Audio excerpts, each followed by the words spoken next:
Hello मेरे प्यारे बच्चों, कैसे हो आप सब? आई होप बहुत अच्छे होंगे। सबकी पढ़ाई बहुत बेहतरीन चल रही होगी और कॉन्सेप्ट भी अच्छे से क्लियर होते जा रहे होंगे। तो ये जो सीरीज है, ये क्लास 11th वाले बच्चे, क्लास 12 जो अपनी 11th को रिवाइज कर रहे हैं और जो ड्रॉपर बच्चा है जो अपने इन चैप्टर्स को कोई कमियों को स्ट्रॉन्ग करने के लिए अगर देख रहा है, तो तीनों सेगमेंट के स्टूडेंट्स के लिए ये सीरीज बहुत अच्छी रहने वाली है। क्लास 11th वाले बच्चे के लिए तो उसको सब कुछ जीरो से मिल रहा है। 12th वाले बच्चों के लिए मैंने छोटे छोटे ये मान चलिए 25 मिनट्स 30 मिनट्स के लेक्चर ही मैं इसलिए प्लान कर रहा हूँ कि जिसको जो पर्टिकुलर टॉपिक में दिक्कत है वो आए, उस टॉपिक को देखे और अपने पाथ को क्या कर ले, कवर कर ले। सिमिलरली ड्रॉपर वाले बच्चे को भी अगर पूरा पढ़ना है तो आप पूरा देखिए, वरना अगर आपको किसी भी पर्टिकुलर टॉपिक वाइज अगर कोई आपको बेसिक्स में दिक्कत है तो उसको पढ़ के अपने बेसिक्स को कवर करके और सीधा क्वेश्चन प्रैक्टिस पे लग जाइए। तो हर प्रकार के बच्चे के लिए ये पूरी सीरीज उनकी जर्नी में बहुत यूजफुल होने वाली है। तो हम लोगों ने अभी तक टोटल 8 लेक्चर इस सीरीज के अंदर अपलोड कर दिए, जहां पे हमने जेड इफेक्टिव और शील्डिंग इफेक्ट, शील्डिंग पावर तक हमने पढ़ लिया है। और आज हम स्टार्ट करने वाले हैं trends in periodic table. So trends in periodic table की जब भी हम बात करते हैं तो there are basically how many trends बच्चों? 5 ट्रेंड्स। एक आपके पास होता है एटॉमिक रेडियाई, दूसरा होता है आपके पास आयनिक रेडियाई, थर्ड होता है आयनाइजेशन एंथैल्पी, फोर्थ होता है आपका इलेक्ट्रोनेगेटिविटी और फिफ्थ होता है आपका इलेक्ट्रॉन गेन एंथैल्पी। तो ये आपके 5 ट्रेंड्स हैं जिनको आपको पढ़ना है। अब जो 8th लेक्चर के अंदर हमने जेड इफेक्टिव और शील्डिंग पावर कवर किया था, उसका बहुत मेजर रोल है यहाँ पर। कोई भी एक्सेप्शन क्यों आ रहा है उसको समझाने के लिए, या जो भी ट्रेंड ये फॉलो कर रहे हैं वो ट्रेंड को भी समझाने के लिए उन दोनों टॉपिक्स का बहुत अहमियत है। सो इसीलिए अगर किसी बच्चे को जेड इफेक्टिव और शील्डिंग पावर, शील्डिंग इफेक्ट क्या होता है उसमें कोई भी डाउट है तो फटाफट से लेक्चर 8 को पहले कंप्लीट कर ले, देन लेक्चर 9 को शुरू करें। और जिनको अच्छे से समझ में आ गया वो डायरेक्टली यहाँ से अपनी चीजों को पढ़ना स्टार्ट कर सकते हैं। सो ट्रेंड्स इन पीरियोडिक टेबल के अंदर बच्चों हम सबसे पहली ट्रेंड जो पढ़ने जा रहे हैं वो हमारा कौन सा है? वो हमारा एटॉमिक रेडियाई है। क्या है बच्चों? Atomic radii. अब एटॉमिक रेडियाई के बारे में सबको मालूम है भाई, एक एटम जो होता है, आपको एक चीज तो मालूम है कि एटम के बारे में शुरू से ही सुनते आ रहे हैं कि स्मॉलेस्ट पार्टिकल। तो भाई हमें तो मालूम है कि एटम बहुत स्मॉलेस्ट साइज का होता है कि नहीं होता। अब स्मॉलेस्ट साइज के एटम की भी साइज का कंपैरिजन हो रहा है कि ऑक्सीजन की एटम की साइज क्या है, नाइट्रोजन की एटम की साइज उससे छोटी है या बड़ी है। मतलब तमाम डिफरेंट डिफरेंट एलिमेंट्स के जो एटम्स हैं उनकी साइज की कंपैरिजन करेंगे। तो हमने कहा कि हम अगर रेडियाई का कंपैरिजन करना सीख गए तो ऑटोमेटिकली साइज का कंपैरिजन हो जाएगा। तो हमने कहा कि भाई अगर आपको रेडियाई निकालना है तो हम क्या बोल सकते हैं कि the distance between nucleus and outer most shell is known as atomic radii of an atom. तो भाई आपकी जो न्यूक्लियस से आउटर मोस्ट शेल की दूरी है उसी को हम क्या बोलते हैं? एटॉमिक रेडियाई बोलते हैं। तो जैसे मान लेते हैं ये हमारा न्यूक्लियस है और ये हमारा किसी एटम का आउटर मोस्ट शेल है बच्चों। तो ये जो शेल होता है इसी को हम ऑर्बिट भी कहते हैं। अच्छा, शेल और ऑर्बिट जो कहते हैं इसका क्या मतलब है? तो आप ये समझते हो कि भाई सर ये वो सर्कुलर पाथ है। भाई जो 10th क्लास का बच्चा है, जो 9th क्लास का बच्चा है, उसके लिए अभी इतना है कि ये ऐसा सर्कुलर पाथ है जहां पर इलेक्ट्रॉन न्यूक्लियस के चारों तरफ चक्कर लगा रहा है। जो 12th क्लास के, जो 11th पढ़ के 12th में जा चुके हैं या ड्रॉपर बच्चे, उनको ये बात पता होगी कि ये शेल और ऑर्बिट बिल्कुल एक सर्कुलर पाथ है जहां इलेक्ट्रॉन चक्कर लगा रहा है। बट ये पाथ हमने डिसाइड कैसे किया? ठीक है, तो ये क्या रियल बात है या कोई इमेजिनरी बात है? ये बच्चे 12th वालों और ड्रॉपर वालों को तो पता होना चाहिए। अगर उनको भी नहीं पता तो आओ समझो। तो शेल और ऑर्बिट, पहली बात तो बेटा एक इमेजिनरी पाथ है। क्या है? एक इमेजिनरी पाथ है, कोई फिक्स्ड पाथ नहीं है। और ये इमेजिनरी पाथ बना कैसे है? क्योंकि जब हमने न्यूक्लियस के चारों तरफ इलेक्ट्रॉन की पॉसिबिलिटीज देखी कि इलेक्ट्रॉन कहाँ कहाँ प्रेजेंट है, तो ये जो पर्टिकुलर आउटर मोस्ट शेल का जो पूरा सर्कुलर पाथ है, हमने ये पाया कि यहाँ पर इलेक्ट्रॉन मिलने की प्रोबेबिलिटी सबसे ज्यादा है। तो ये इमेजिनरी पाथ इस तरीके से डिसाइड होता है कि अगर इलेक्ट्रॉन फाइंडिंग प्रोबेबिलिटी मैक्सिमम है तो उसको आप एक शेल और ऑर्बिट का दर्जा दे दो। तो अब आपको क्या पता चला? अच्छा, ये इमेजिनरी बात है। मतलब अगर मैं न्यूक्लियस के पॉइंट पे, यहाँ पे अगर मैं इंच टेप रखता हूँ और इस इंच टेप को खोल के मैं लेके जाऊं, तो यहाँ सामने कोई कोई फिक्स्ड बाउंड्री नहीं है कि इंच टेप वहां तक ले जाके नाप लूं और मेरी रेडियस निकाल लूं। समझ में? क्यों? क्योंकि इलेक्ट्रॉन थोड़ा अंदर, थोड़ा बाहर, थोड़ा अंदर, थोड़ा बाहर, थोड़ा अंदर, थोड़ा बाहर ऐसे हो सकता है। तो कोई फिक्स्ड डिस्टेंस ही नहीं है इमेजिनरी पाथ होने की वजह से। इसी वजह से ये जो डिस्टेंस है बच्चों, can't be calculated accurately, can't be calculated accurately. और ये डिस्टेंस एक्यूरेटली कैलकुलेट नहीं कर पाने की वजह से we can't comment on atomic radii. तो हम एटॉमिक रेडियाई पे भी कमेंट नहीं कर सकते। तो आपको क्या पता चला, किसी भी एटम की एटॉमिक रेडियाई को डायरेक्टली किसी भी इंडिविजुअल एटम की एटॉमिक रेडियाई कैलकुलेट करना हमारे बस की बात अभी तक उस समय तक नहीं थी। क्यों? क्योंकि एक तो एटम की साइज बहुत स्मॉल थी, दूसरा न्यूक्लियस से आउटर मोस्ट शेल में डिस्टेंस नापने तो निकलूं, बट वो इमेजिनरी पाथ है, कहाँ पे मुझे रुकना है, कितना मेरे को लेना है, तो कई बार उसके अंदर कुछ इनएक्यूरेसी देखने को मिली। ठीक है, जिस वजह से फिक्स्ड साइज और एक्यूरेट साइज पे कमेंट करना पॉसिबल नहीं था। तो हमने कहा कि यार ऐसे तो फिर एटॉमिक रेडियस कैसे पता चलेगा, कैसे पता चलेगा कोई एटम छोटा है, कोई एटम किसी के रेस्पेक्ट में बड़ा है। तो हमने कहा यही जो एटम्स है, ये एटम नेचर में इंडिविजुअल तो पाए नहीं जाते, they are present in form of molecules. जैसे आपको ऑक्सीजन O2 के फॉर्म में प्रेजेंट होता है, फ्लोरीन F2 के फॉर्म में प्रेजेंट होता है, क्लोरीन Cl2 के फॉर्म में।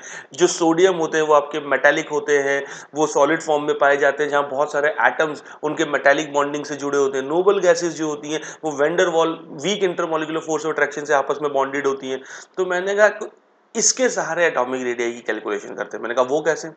हम देखेंगे टाइप्स ऑफ एटॉमिक रेडियस। तो मैंने कहा जब एक एटम किसी दूसरे एटम के साथ कंबाइन होगा तो उसकी ओवरऑल साइज बढ़ेगी, और उस ओवरऑल साइज की बढ़ने की वजह से आप एक एवरेज एक एवरेज सिंगल एटम की साइज पे कमेंट करना पॉसिबल है, क्योंकि वहां पे हमारे पास कंपैरिजन के लिए कुछ रहेगा।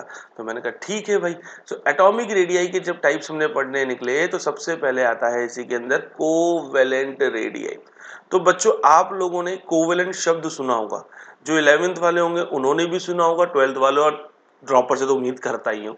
कोवेलेंट रेडियाई, तो कोवेलेंट शब्द कहाँ से आया? 9th 10th में भी हमने पढ़ा है कि कोवेलेंट शब्द आपका क्या होता है? कोवेलेंट बॉन्ड होता है। ठीक है, तो कोवेलेंट बॉन्ड कैसे बनता है? म्यूचुअल शेयरिंग ऑफ इलेक्ट्रॉन से बनता है। ये आप सबने सुना होगा, जब एक एटम अपने इलेक्ट्रॉन की किसी दूसरे एटम के इलेक्ट्रॉन के साथ म्यूचुअल शेयरिंग करता है तो उनके बीच में जो बॉन्ड बनता है उसको कोवेलेंट बॉन्ड कहते हैं। और ऐसे बॉन्ड से बनने वाले मॉलिक्यूल को कोवेलेंट मॉलिक्यूल कहते हैं। अगर मैं किसी कोवेलेंट मॉलिक्यूल के हेल्प से एक सिंगल एटम की साइज पे कमेंट करूंगा तो वो क्या कहलाएगी? कोवेलेंट रेडियाई कहलाएगी। अब पॉइंट है ये कोवेलेंट बॉन्ड, ये म्यूचुअल शेयरिंग होती कैसे? तो हमें पढ़ाया गया है कि म्यूचुअल शेयरिंग होती है व्हेन टू एटम, जो भी इलेक्ट्रॉन म्यूचुअली शेयर कर रहे हैं वो एटम्स एक दूसरे को ओवरलैप करते हैं। मतलब जैसे इस तरीके से एक दूसरे में ओवरलैपिंग होती है। समझ में आ गई बात? दे पेनिट्रेट इनटू ईच अदर। ये लेट सपोज हमारे पास एक एटम हो गया, लेट सपोज ये हमारे पास दूसरा एटम हो गया। इन लोगों ने इस तरीके से क्या किया, इसको वापस बना देते हैं, थोड़ा सा बड़ा बनाते हैं। हाँ, इस तरीके से ओवरलैपिंग कर ली। तो बोला क्या गया कि भाई लेट सपोज इसका न्यूक्लियस ये रहा और दूसरा एटम का न्यूक्लियस ये रहा। तो इसके न्यूक्लियस और इसके न्यूक्लियस के बीच की डिस्टेंस कितनी है बेटा? d है। तो यही जो इंटर न्यूक्लियस डिस्टेंस है, अगर मैं इसका एवरेज ले लूं, इसको हाफ कर दूं, समझ में आ गई बात? तो जैसे ही मैं इसके हाफ ऑफ द डिस्टेंस की बात करूंगा तो वो एक पर्टिकुलर एटम की फिर उस हाफ ऑफ द डिस्टेंस की न्यूक्लियस से जो दूरी है वो किसी एक पर्टिकुलर एटम की क्या मान लीगी? एटॉमिक रेडियाई मान लीगी, या उसको हम उसकी कोवेलेंट रेडियाई भी बोल सकते हैं। अगर हम यहाँ पे इसकी कोवेलेंट रेडियाई की बात करें, एटॉमिक रेडियाई तो नहीं, कोवेलेंट रेडियाई अगर मैं बोलूं तो कैसे निकलेगी? वो होती है half the inter nucleus distance between atom. Nucleus की जो इंटर न्यूक्लियस डिस्टेंस है उसका आधा, दैट इज क्या हो गया बेटा? इंटर न्यूक्लियस डिस्टेंस तो d है, तो आधा क्या हो जाएगा? d/2 हो जाएगा। तो इस तरीके से हम लोग कोवेलेंट रेडियाई निकाल सकते हैं। कोवेलेंट कैसे मॉलिक्यूल बनना कैसे, क्या यहाँ पे कॉन्सेप्ट है, आपको सारी चीज समझ आ दी गई है। अब अपन आगे बढ़ते हैं दूसरा। हमने कहा हमारे पास मेटल भी होते हैं, वो मेटेलिक बॉन्ड से जुड़े होते हैं, तो मेटल जो मेटेलिक बॉन्ड्स उनके एटम जो आपस में कंबाइंड है और आपके एक साथ रह रहे हैं, तो उनके अंदर जो रेडियाई पाई जाएगी उसको हमने बोला मेटेलिक रेडियाई। क्या बोला? Metallic radii. तो मेटेलिक रेडियाई के लिए अगर मैं बात करूं, अगर एक मेटल का एटम किसी दूसरे मेटल के एटम के साथ इंटरमोलिकुलर फोर्स ऑफ अट्रैक्शन उनके बीच में लग रहा है, और वो इंटरमोलिकुलर फोर्स ऑफ अट्रैक्शन आपका एक्चुअली में क्या होता है? मेटेलिक बॉन्डिंग वाला होता है। तो वहां पे एटम्स एक दूसरे को ओवरलैप नहीं करते, जस्ट अपनी बाउंड्रीज को क्या करते हैं? एक दूसरे से टच करते हैं। तो यहाँ पे भी बोला गया कि लेट सपोज इसका न्यूक्लियस ये रहा, इस एटम का न्यूक्लियस ये रहा, तो इंटर न्यूक्लियस डिस्टेंस यहाँ पे भी कितनी ले गई? डी ले गई। और मेटेलिक रेडियाई के लिए भी बोला गया कि मेटेलिक रेडियाई भी क्या होती है? Half the inter nucleus distance. तो half the inter nucleus distance की अगर हम बात करते हैं तो वो कितना हो जाएगा? d/2 हो जाएगा। तो अगेन ये मेटेलिक रेडियाई आ गई कि नहीं? अब आप बोलोगे सर ऊपर भी d/2 नीचे भी, तो भाई d ऊपर वाले इंटर न्यूक्लियस डिस्टेंस और नीचे वाले इंटर न्यूक्लियस डिस्टेंस में डिफरेंस है।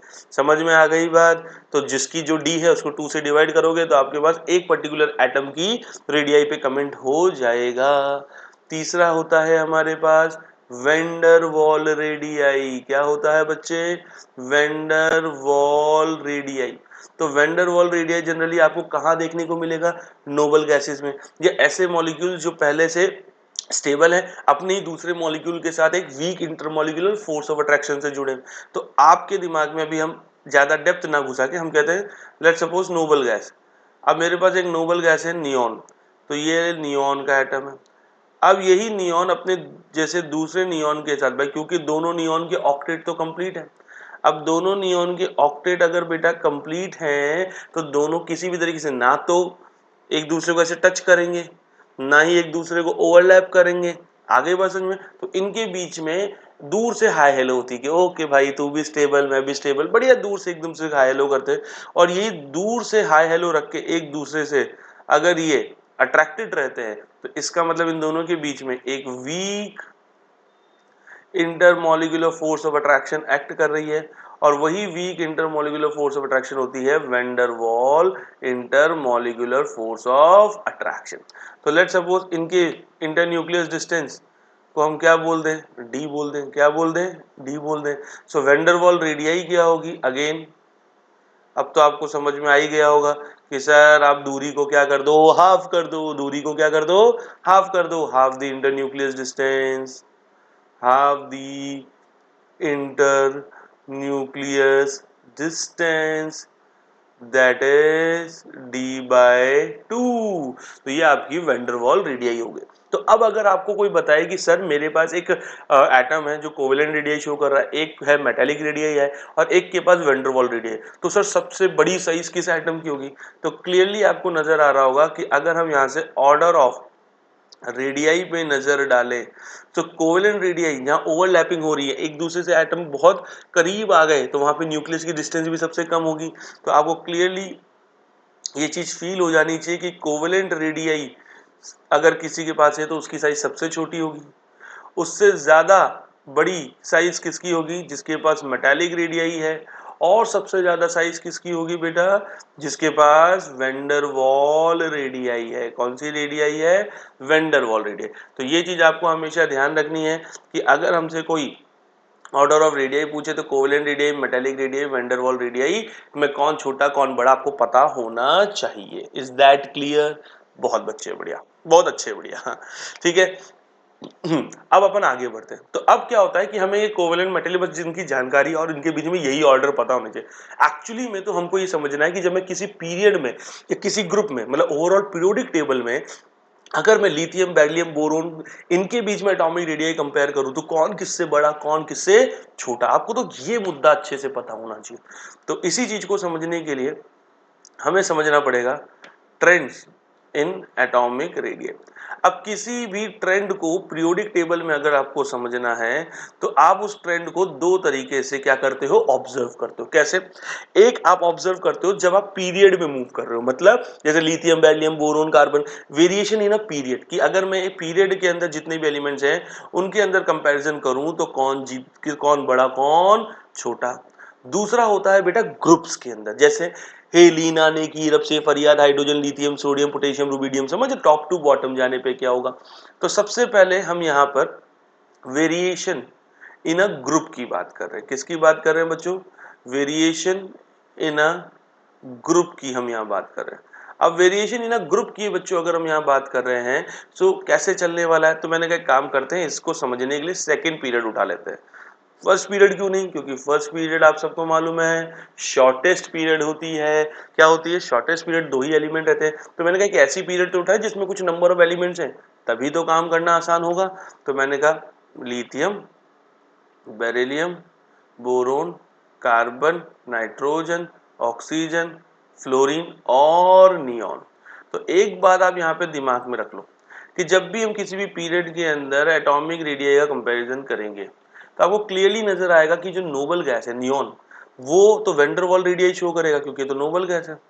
क्योंकि हमारे पास ग्रुप 18 जितनी भी नोबल गैसेस हैं ये वैन डर वाल रेडियाई शो करेंगे, बाकी लोग कोई कोवेलेंट करेगा, कोई आपस में मेटालिक करेगा। तो इस चीज को अपन ध्यान में रखें, ये वैन डर वाल रेडियाई, तो वैन डर वाल रेडियाई का तो किसी से कंपैरिजन ही नहीं है। तो किसी भी पीरियड में आने वाले नोबल गैसेस की रेडियाई पूरे पीरियड के रिस्पेक्ट में सबसे बड़ी होती है। इसीलिए ये जनरली हमारे कंपैरिजन का या बातचीत का पॉइंट होते भी नहीं है। हमको तो लिथियम से लेकर फ्लोरीन तक की बात करनी है। अब कंपैरिजन शुरू करें, ठीक है। अब आपको क्या मालूम है कि ये सब सेकेंड पीरियड से, तो इन सब के पास नंबर ऑफ शेल कितने होने वाले हैं? 2। अच्छा, लिथियम का एटॉमिक नंबर 3, बेरिलियम का 4, बोरोन का 5, कार्बन का 6, नाइट्रोजन का 7, ऑक्सीजन का 8 और फ्लोरीन का 9। इसका मतलब अगर आप देखोगे नंबर ऑफ शेल कांस्टेंट रहने वाले हैं, तो जैसे जैसे आप पीरियड में मूव करोगे सब एटम के न्यूक्लियस में एक एक प्रोटॉन बढ़ेगा कि नहीं बढ़ेगा? बढ़ेगा। भाई आप ये मान लो ये आपका न्यूक्लियस हो गया, ये आपका फर्स्ट शेल हो गया और ये आपका सेकेंड शेल हो गया। तो आपको हमें क्या मालूम है कि मैं लिथियम से जैसे ही फ्लोरीन तक जाऊंगा तो एक एक करके नंबर ऑफ प्रोटॉन यहाँ बढ़ेगा कि नहीं? जैसे जैसे नंबर ऑफ प्रोटॉन बढ़ेगा इसका मतलब न्यूक्लियस में न्यूक्लियर चार्ज बढ़ेगा।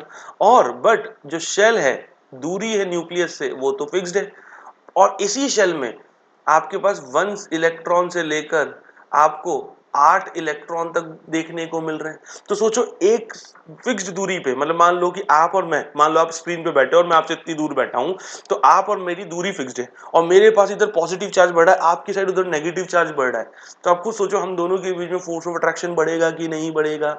और नंबर ऑफ प्रोटॉन इंक्रीज हो रहे हैं, देयरफॉर न्यूक्लियर चार्ज बढ़ रहा है। न्यूक्लियर चार्ज बढ़ रहा है तो न्यूक्लियर चार्ज का डिस्ट्रीब्यूशन भी बढ़ेगा। तो मैं ये कह सकता हूं कि Z इफेक्टिव बढ़ रहा है। अगर Z इफेक्टिव बढ़ता जाएगा, जैसे जैसे मैं पीरियड में मूव करूंगा वैसे वैसे अगर हर एक एलिमेंट पे Z इफेक्टिव थोड़ा थोड़ा थोड़ा थोड़ा बढ़ता हुआ नजर आएगा, इसका मतलब न्यूक्लियस की पकड़ on last electron increases. Nucleus की पकड़ आखिरी इलेक्ट्रॉन पे बढ़ती जाएगी और न्यूक्लियस की पकड़ आकर आखिरी इलेक्ट्रॉन पे बढ़ रही है, therefore nucleus will pull that electron inwards, अपनी तरफ खींचेगा, क्योंकि न्यूक्लियस तो हिल नहीं सकता। न्यूक्लियस की साइड की जगह क्या होती है? स्टैटिक होता है, वो तो फिक्स्ड है अपनी जगह पे। तो उस फोर्स ऑफ अट्रैक्शन से जो खींचेगा वो कौन खींचेगा? इलेक्ट्रॉन ही खींचेगा। हेंस ओवरऑल रेडियस, और जैसे ही वो इलेक्ट्रॉन खींचेगा इसका मतलब शेल और ऑर्बिट अंदर खींचेंगे, तो हेंस ओवरऑल रेडियाई डिक्रीजेस। और हमें क्या नजर आता है कि वहां पे रेडियाई डिक्रीज हो रही है। तो वेरिएशन इन अ पीरियड में अगर हम बात करें तो on moving left to right आपको पता होना चाहिए, on moving left to right आपको पता होना चाहिए क्या? कि एटॉमिक रेडियाई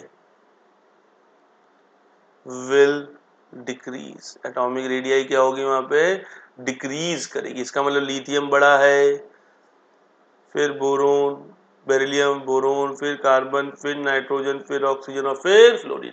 तो पूरे सेकेंड पीरियड में सबसे छोटा कौन है बेटा? फ्लोरीन है। कौन है सबसे छोटा? फ्लोरीन। तो variation in a period I hope आप सबको समझ में आया होगा। मैंने यहाँ ग्रुप लिख दिया है, मैं उसको रिकरेक्ट कर देता हूँ, my mistake. Variation in a period आप लोगों को समझ में आ गया होगा। अब बारी है किस चीज की?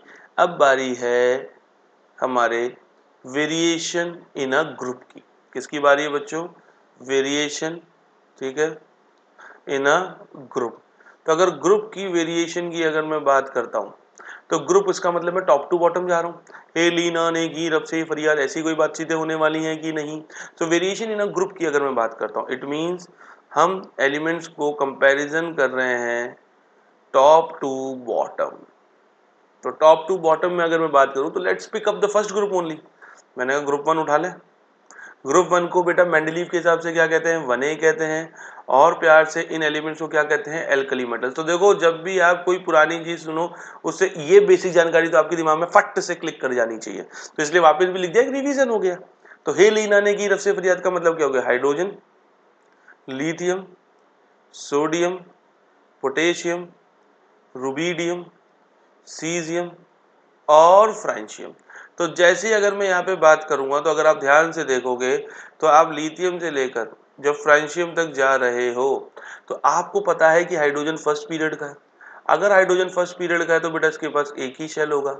लिथियम सेकंड पीरियड का है, इसका मतलब उसके पास 2 शेल होंगे। सोडियम के पास कितने शेल होंगे, 3 शेल होंगे कि नहीं होंगे, और एक शेल हमेशा दूसरे के पीछे बनेगा। पोटेशियम के पास 4 शेल आपको दिख रहे हैं कि नहीं। रुबीडियम के पास 5 शेल ऐसे दिखेंगे कि नहीं। सीजियम के पास 6 शेल दिखेंगे कि नहीं, और फ्रांशियम के पास टोटल 7 पीरियड का बंदा है तो आपको 7 शेल दिखेंगे ही नहीं। तो आपको क्लियरली नीचे जाने पे नजर आ रहा है कि नंबर ऑफ शेल क्या हो रहे हैं, increase. Number of shell increase होने की वजह से nucleus and outer most shell electron की जो डिस्टेंस है वो तो ओवरऑल बढ़ ही रही है।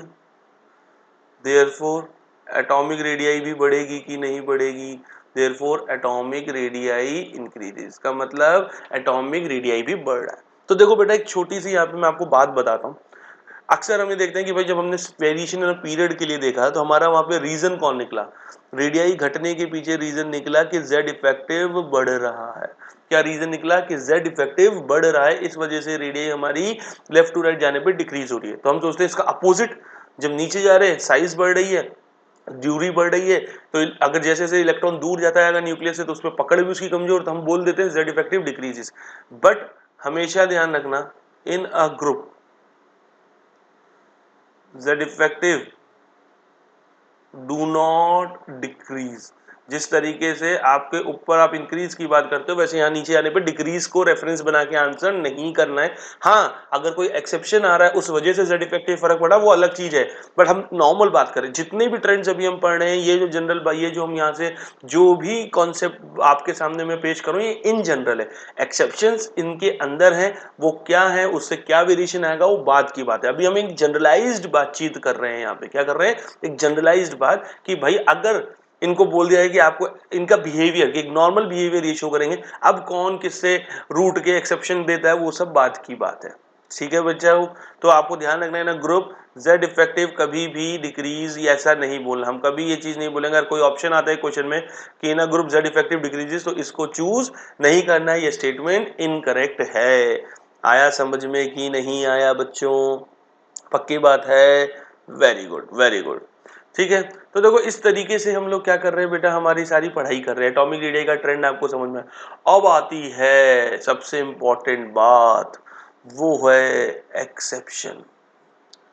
अब वो है एक्सेप्शन, तो मैंने कहा कहाँ कहाँ एक्सेप्शन देखने को मिलेगा, तो मैंने कहा भैया यहाँ पे एक्सेप्शन सबसे ज्यादा जो दिखाते हैं रेडियाई में वो आपके डी ब्लॉक एलिमेंट्स दिखाते हैं। सबसे पहले जो हमारी 3D सीरीज है बच्चों, सबसे पहला एक्सेप्शन 3D सीरीज है।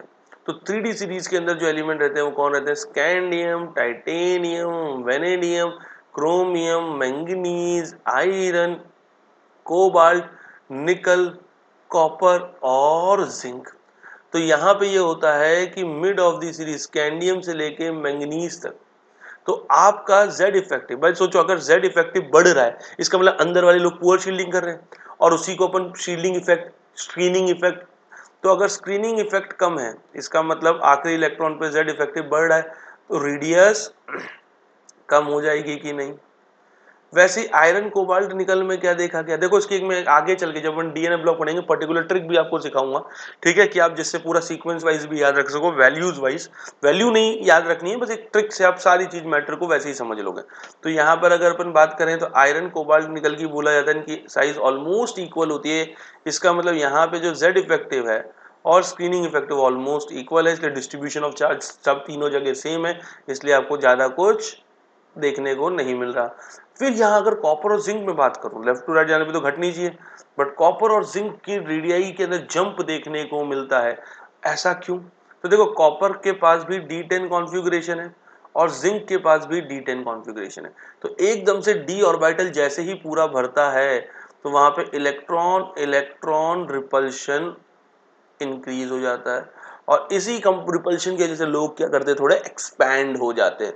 तो इलेक्ट्रॉन इलेक्ट्रॉन रिपल्शन अगर बढ़ रहा है, इसका मतलब अंदर वाले लोग अच्छा खासा शील्ड कर रहे हैं, तभी तो भाई, अगर इलेक्ट्रॉन रिपल्शन को कंट्रोल कौन कर रहा है, आपका न्यूक्लियर चार्ज, तो अगर जेड इफेक्टिव प्रॉपर जितना मिलना चाहिए होता तो उतनी पकड़ मजबूत होती, शायद जितना जेड इफेक्टिव मिलना चाहिए तो उतना नहीं मिला, तो पकड़ क्या होगी, ढीली, उस ढीली होने की वजह से इलेक्ट्रॉन के बीच में रिपल्शन बढ़ा और वो एक्सपैंड हो गए कि नहीं हो गए। तो इस केस में क्या बोलूंगा कि Z effective is less than screening effect, इस वजह से साइज यहाँ पर आपको बढ़ती हुई नजर आ रही है। So this is your exception number 1। अब एक्सेप्शन नंबर 2 की बात करें तो एक्सेप्शन नंबर 2 फेमस है in the market bye the name lanthanoid contraction. आपका जो एक्सेप्शन नंबर 2 है बच्चे, वो फेमस है by the name lanthanoid contraction. अब lanthanoid contraction again D block, तो ये बोला जाता है कि जो आपकी 4D सीरीज है और इसी के नीचे 5D सीरीज, तो अगर मैं 4D सीरीज की बात करूं तो actually we are talking about 5th period, और 5D सीरीज की बात करूं तो actually we are talking about 6th period. तो ये कहा जाता है कि 4D सीरीज और 5D सीरीज की जो एटॉमिक रेडियाई है वो ऑलमोस्ट इक्वल होती है। वैसे तो अगर आप देखोगे तो 4D और 5D को 5th और 6th टॉप टू बॉटम, अभी पढ़ा कि जब मैं टॉप से बॉटम जाता हूं तो एटॉमिक रेडियाई बढ़ती है, तो वैसे तो क्या होना चाहिए, 4D से बड़ा किसको होना चाहिए, 5D को, बट कुछ कारणों की वजह से, और वो कारण भी अगर कोई पूछे कैसा क्यों, तो आप वन वर्ड में उसको क्यों लोगे कि लेंथेनॉइड कॉन्ट्रैक्शन की वजह से 4D और 5D की रेडियाई ऑलमोस्ट इक्वल होती है। Now what is this lanthanoid contraction, सवाल तो ये भी आता है, तो इस सवाल को समझते हैं हम। तो देखो मेरे पास 4D सीरीज है, और एक मजेदार चीज देखना यहाँ पे, तुम एक्सेप्शन के अंदर एक्सेप्शन देखोगे, भैया बहुत इनऑर्गेनिक ना, ये भेजा बहुत आपका यूज करती है, इसीलिए देखो क्या होता है ना कि आप सुनते होंगे भाई इनऑर्गेनिक की खास बात है, इनऑर्गेनिक कहते हैं एक्सेप्शन एक्सेप्शन, मैं कहता हूँ इनऑर्गेनिक आसान है, आप पैटर्न बनाना सीखो। अरे किसी चीज को पैटर्न वाइज समझोगे तो उसको रिलेट करना आसान होगा, इनऑर्गेनिक जितनी रिलेटेबल होगी उतने आपके दिमाग में अच्छे से जाएगी। वहीं पे आपको कहा जाता है ये ट्रिक याद कर लो वो ट्रिक, भाई वैसे ही पढ़ाई में बहुत कुछ आपको याद रखने वाला है, आप हर चीज के लिए अगर एक ट्रिक भी ढूंढने निकल जाओगे तो कितनी ट्रिक याद कर पाओगे, वो भूल जाओगे।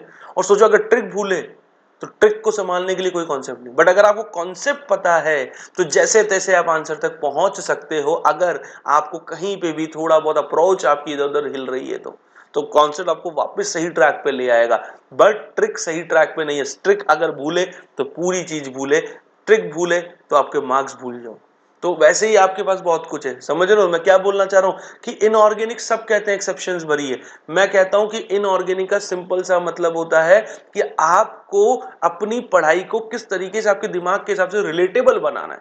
अगर आपने इनऑर्गेनिक के कॉन्सेप्ट्स, इनऑर्गेनिक की बातों को रिलेटेबल बना लिया, एक पैटर्न वाइज चीजों को अरेंज कर दिया, आप कभी नहीं भूलोगे। इनऑर्गेनिक आपका सबसे अच्छा कॉन्टेक्स्ट, सबसे अच्छा पार्ट हो जाएगा पूरी केमिस्ट्री में, एंड वी ऑल नो अगर ये आ गई तो स्कोर आपका ऑटोमेटिकली बढ़ जाएगा और टाइम ऑटोमेटिकली सेव होना स्टार्ट हो जाएगा, क्योंकि इनऑर्गेनिक के अंदर अगर आता है तो ठीक है, नहीं आता तो सोचते रह जाओ, कुछ नहीं होगा। ठीक है, तो इसलिए बहुत ध्यान से समझते चलना है। तो 4D सीरीज की अगर मैं बात करूं बच्चों, तो 4D सीरीज में कौन रहता है, इट्रियम, यारी जरा निभाना मौत तक, इट्रियम, और फिर इधर आता है जिरकोनियम। ऐसे ही 5D सीरीज की अगर हम बात करें तो 5D सीरीज में कौन रहता है हमारे पास, ला हफ्ता, ला मतलब लेंथनम और हफ मतलब हाफनियम, एटॉमिक नंबर 72। इट्रियम की इलेक्ट्रॉनिक कॉन्फ़िगरेशन की बात करें तो क्रिप्टॉन 5s2 4d1, यहाँ पे बात कर रहे हैं जिनॉन 6s2 5d1। तो आप नीचे जा रहे हो, अगर आप यहाँ पे इट्रियम से और लैंथनम के बीच में कंपैरिजन कर रहे हो तो आपके पास जिस ट्रेंड पे ये इलेक्ट्रॉनिक कॉन्फ़िगरेशन है उसी ट्रेंड पे ये इलेक्ट्रॉनिक कॉन्फ़िगरेशन है। आपको यहाँ पर पहले आपके पास नॉर्मल देखो 5s2 4d लिखते वक्त हम 5s को पहले लिख रहे हैं 4d को बाद में, क्योंकि ये हमें ये बता रहा है कि 5s की एनर्जी लेवल कम है इसलिए इलेक्ट्रॉन पहले 5s में जा रहा है फिर 4d में। बट जब शेल का अरेंजमेंट होगा 4d पहले आएगा 5s बाद में, तो d जितनी भी शील्डिंग करके कर रहा होगा उसके हिसाब से 5s जेड इफेक्टिव एक्सपीरियंस कर रहा होगा। ठीक वैसे ही नीचे में पहले 5d आ रहा होगा फिर 6s आ रहा होगा, तो 5d अगेन हमें मालूम है पुअर शील्डिंग करता है, कम शील्डिंग करता है, उसके हिसाब से जो भी 6s को जेड इफेक्टिव एक्सपीरियंस होना होगा वो हो रहा है। बट सेम ट्रेंड पे चीजें बनी हुई हैं, तो एक जो शेल के इंक्रीज होने की वजह से जो साइज में जंप आना चाहिए वो जंप यहाँ पर देखने को मिलता है। सर अभी तो आप कह रहे हो इक्वल है, अरे मैंने कहा सुनो तो सही, तो मैंने कहा अगर साइज में जो जंप आना चाहिए वो देखने को मिलता ही मिलता है तो लैंथनम की साइज इट्रियम से क्या है बड़ी। तो सर बराबर किस में, बराबर कैसे बोल रहे हो, मैंने कहा समझो बात को, देखो कॉन्टेक्स्ट, वही मैं कह रहा हूँ रिलेटेबल कॉन्टेक्स्ट को सही तरीके से पिच होना जरूरी है कि इट्रियम की जो एटॉमिक कॉन्फ़िगरेशन इलेक्ट्रॉनिक कॉन्फ़िगरेशन का ट्रेंड है वैसा ही लैंथनम का है। तो शेल के हिसाब से जो एक फिफ्थ और सिक्स्थ शेल के बीच में जो दूरी है वो दूरी वैसी की वैसी बनी रहेगी और साइज में आपको लैंथनम की साइज बड़ी देखने को मिलेगी। अब आगे वाले लोगों में क्या फर्क ऐसा आ जाता है, क्योंकि आगे जितने भी एलिमेंट हैं उनके ऊपर ये एक्सेप्शन काम करता है, वहां पे लेंथेनॉइड कॉन्ट्रैक्शन देखने को मिलता है। तो पहली बात तो लेंथेनॉइड्स कौन होते हैं, जो 4f सीरीज वाले लोग होते हैं। तो अब आप ध्यान से सुनना, अगर मैं इसकी लिखता हूं तो क्रिप्टॉन 5s2 4d2, बट अगर मैं यहां पे हाफनियम की लिखता हूं तो जिनॉन 6s2 4f14 और 5d2 होगा। आप देखो यहाँ पे, अब इनको अगर आप देखोगे जिरकोनियम और हाफनियम की कॉन्फ़िगरेशन में कंपैरिजन करोगे यू विल क्लियरली सी यहाँ पे 4f इलेक्ट्रॉन एक्स्ट्रा आ गए कि नहीं आ गए। इसका मतलब अब क्या होगा, पहले 4f होगा फिर आपके पास 5d होगा and then you will have a 6s। वैसा यहाँ पे नहीं है, और हमें मालूम है ये जो 4f और 5d 4f और d किसके लिए जाने जाते हैं, they are known for poor shielding. किसके लिए जाने जाते हैं, पुअर शील्डिंग के लिए जाने जाते हैं। इसका मतलब जब न्यूक्लियर चार्ज यहाँ फैल रहा होगा तो इनको ये न्यूक्लियर चार्ज को अच्छे से रोक नहीं पाएंगे। मैक्सिमम न्यूक्लियर चार्ज, ये जो 6s में बैठा हुआ इलेक्ट्रॉन है इसको मैक्सिमम न्यूक्लियर चार्ज मिलेगा, देयरफॉर इस पे लगने वाला Z इफेक्टिव इंक्रीज हो जाएगा, और जैसे ही Z इफेक्टिव इंक्रीज होगा ये 6s इलेक्ट्रॉन अंदर की तरफ पुल होंगे। किधर की तरफ पुल होंगे, अंदर की तरफ पुल होंगे, और इसी वजह से इनकी radii almost equal to your 4d series element की तरह दिखती है। समझ में आया, तो किसके आने की वजह से यहाँ कॉन्ट्रैक्शन देखने को मिल रहा है, 4f इलेक्ट्रॉन, जो 4f इलेक्ट्रॉन जिरकोनियम के पास नहीं है। तो 4f इलेक्ट्रॉन्स का यहाँ पे डिफरेंस क्रिएट हो गया, इस वजह से रेडियाई में आपको डिक्रीमेंट देखने को मिला। तो रेस्ट ऑल 4d और 5d सीरीज के जितने भी एलिमेंट हैं उनकी एटॉमिक रेडियाई क्या रहने वाली है बच्चों, ऑलमोस्ट इक्वल रहने वाली है। बट इसी एक्सेप्शन से बाहर कौन है, लैंथनम और इट्रियम। अब आपको समझ में आया होगा लैंथनम क्यों बढ़ा है, क्योंकि लैंथनम के पास 4f इलेक्ट्रॉन्स नहीं है जो एक्स्ट्रा पुअर शील्डिंग करके Z इफेक्टिव को इतना इंक्रीज कर दे कि रेडियाई ऑलमोस्ट इक्वल हो जाए। तो हम क्या बोलते हैं लैंथेनॉइड कॉन्ट्रैक्शन, कि due to poor shielding provided by 4f electron, ठीक है, Z effective on last electron of 5d series element increases, hence radii decreases, therefore this contraction is known as lengthenoid contraction। इसी को क्या कहते हैं बच्चों, lengthenoid contraction कहते हैं।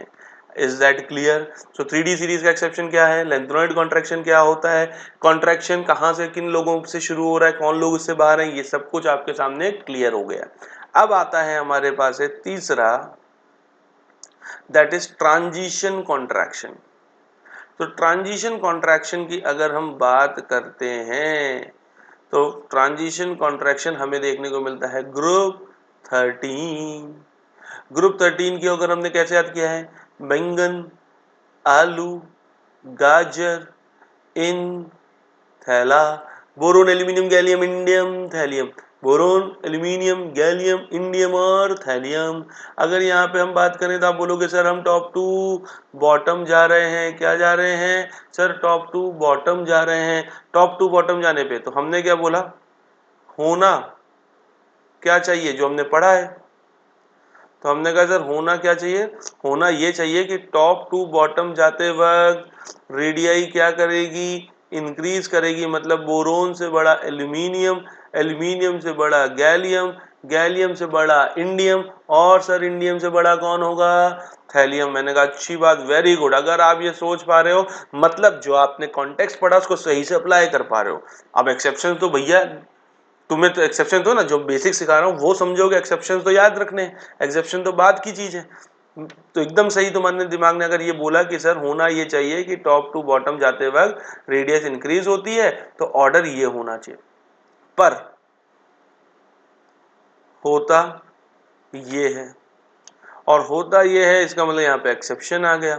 तो मैंने कहा क्या हुआ, तो मैंने कहा कि देखो बेटा एल्यूमिनियम की कॉन्फ़िगरेशन होती है नियॉन 3s2 3p2, और गैलियम की इलेक्ट्रॉनिक कॉन्फ़िगरेशन होती है आर्गन 4s2 3d10 4p2। तो अगर आप वही अगेन 4s में 4s पहले इसलिए लिखा है क्योंकि एनर्जी उसकी कम है, तो इलेक्ट्रॉन पहले 4s में गया, फिर 3d में गया, फिर 4p में गया। बट अगर मैं ऑर्डर वाइज देखूंगा तो 3d पहले आएगा, फिर 4s आएगा, और फिर 4p होगा कि नहीं। तो ये जो d वाला है अगेन किसके लिए जाना जाता है, किसके लिए जाना जाता है, पुअर शील्डिंग। तो एकदम से इनके पास डी इलेक्ट्रॉन होने की वजह से इनको नॉर्मल वेरिएशन, जो नॉर्मल बोरोन एल्यूमिनियम जो एक्सपीरियंस नहीं कर रहे हैं वो एक्सपीरियंस ये करेंगे, और इन पुअर शील्डिंग की वजह से ये जो 4s और 4p में बैठे हुए इलेक्ट्रॉन है ये अपने ऊपर ज्यादा जेड इफेक्टिव सोचेंगे। इनका एकदम से क्या बदल गया भाई, अभी तक जो नॉर्मल ट्रेंड के हिसाब से हो रहा था बोरोन जितना एक्सपीरियंस कर रहा है नीचे आ रहा है, साइज बढ़ी उस हिसाब से इलेक्ट्रॉन प्रोटॉन बढ़े तो एक रेस्पेक्टिव जेड इफेक्टिव मिल रहा है। गैलियम में जैसे ही मैंने जम किया एकदम से मेरे पर पकड़ मजबूत क्यों होने लगी, तो जब इसका रीजन ढूंढा गया तो ढूंढना ये कि डी वाले लोग आ गए, और डी वाले लोगों ने आते क्या कर दी, पुअर शील्डिंग। यहाँ ये डी वाले लोगों ने क्या कर दी, पुअर शील्डिंग। इस पुअर शील्डिंग की वजह से इलेक्ट्रॉन पे जेड इफेक्टिव क्या हो गया बेटा, बढ़ गया। जैसे ही जेड इफेक्टिव बढ़ गया तो नॉर्मल सी बात है इलेक्ट्रॉन अंदर की तरफ पुल होगा और रेडियाई डिक्रीज, और ऐसी रेडियाई डिक्रीज होती है कि गैलियम जो एल्यूमिनियम से बड़ा होना चाहिए वो उससे छोटा हो जाता है। And this trend becomes like this कि बोरोन से बड़ा गैलियम, गैलियम से बड़ा एल्यूमिनियम, एल्यूमिनियम से बड़ा इंडियम, इंडियम से बड़ा थैलियम। आया समझ में कि नहीं आया, बोलो बच्चों समझ में आया। What is the basic exception, आपको क्या याद रखना है, ट्रांजिशन कॉन्ट्रैक्शन क्या होता है, लेंथेनॉइड कॉन्ट्रैक्शन क्या होता है, लेंथेनॉइड कॉन्ट्रैक्शन में भी कौन लेंथेनॉइड कॉन्ट्रैक्शन के बाहर है, 3D सीरीज में एक्सेप्शन। Very good. अब अपन देखते हैं एक फोर्थ एक्सेप्शन। अब देखो ये हमें ग्रुप 1 और ग्रुप 2 के लोगों में देखने को मिलता है, ठीक है, ध्यान रखना बच्चों। सो ग्रुप 1 और ग्रुप 2 के लोगों को देखने को मिलता है।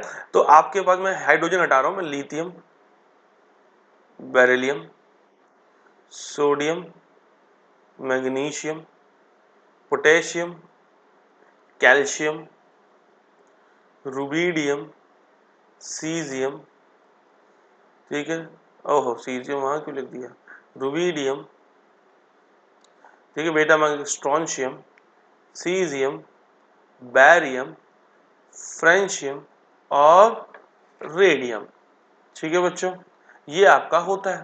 तो अगर आप ध्यान से देखोगे तो हमें मालूम है लेफ्ट टू राइट जाने पे रेडिया डिक्रीज, तो लिथियम से छोटा कौन, बेरिलियम। तो ट्रेंड ध्यान रखना कि बिल्कुल बेरिलियम, फिर बेरिलियम से बड़ा कौन होगा, लिथियम, फिर नीचे आ जाऊंगा तो कौन होगा, फिर मैग्नीशियम, फिर मैग्नीशियम से बड़ा सोडियम। ये ट्रेंड, ये एक्सेप्शन, जिगजैग फिर आता है कैल्शियम। अब कैल्शियम के बाद मुझे किस में आना चाहिए, पोटेशियम, बट यहां से हमें ये एक्सेप्शन ध्यान रखना है कि कैल्शियम, स्ट्रोंशियम, बैरियम ये चलता है।